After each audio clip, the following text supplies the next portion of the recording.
আরবানেই থাকতে গেলে নাকি লাগে বিশেষ যোগ্যতা। সম্প্রতি অভিনেত্রী রচনা ব্যানার্জির একটি মন্তব্যকে ঘিরেই জল্পনা ছড়িয়েছে সোশ্যাল মিডিয়ায়। শুরু হয়েছে তুমুল আলোচনা, তর্ক বিতর্ক, এমনকি ট্রোলেরও ঝড়। কিন্তু সত্যি কি কলকাতার এই বিলাসবহুল আবাসনে থাকতে গেলে দরকার হয় আলাদা কোনো যোগ্যতা, নাকি এর পিছনে রয়েছে অন্য কোনো বাস্তবতা? আজকের এই ভিডিওতে আমরা খুঁজে দেখাবো সেই প্রশ্নেরই উত্তর।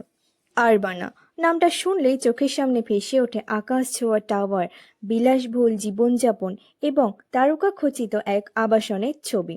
বছরের পর বছর ধরে বহু অভিনেতা অভিনেত্রী, ব্যবসায়ী এবং সমাজে প্রতিষ্ঠিত ব্যক্তিদের পছন্দের তালিকায় রয়েছে এই ঠিকানা। কিন্তু কেন?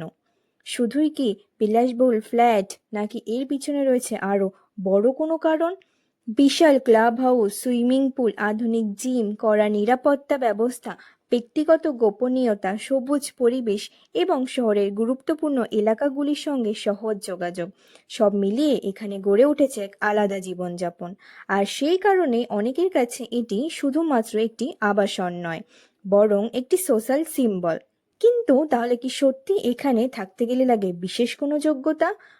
বাস্তব বলছে আরবানায় ফ্ল্যাট কিনতে বা ভাড়া নিতে কোনো আলাদা শিক্ষাগত, সামাজিক বা পেশাগত যোগ্যতার প্রয়োজন হয় না।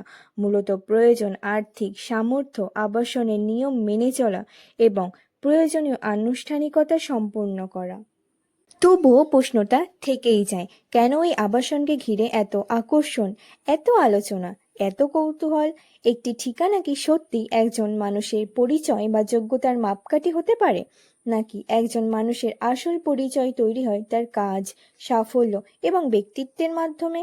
আরবানাকে ঘিরে বিতর্ক যতই বাড়ুক, এই প্রশ্নগুলোর উত্তর খুঁজতেই আজকে এই বিশেষ প্রতিবেদন।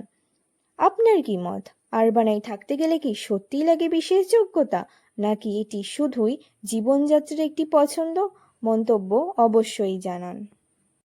এবং এই প্রতিবেদনটি ভালো লাগলে লাইক, কমেন্ট, শেয়ার এবং চ্যানেলটিকে সাবস্ক্রাইব করতে ভুলবেন না।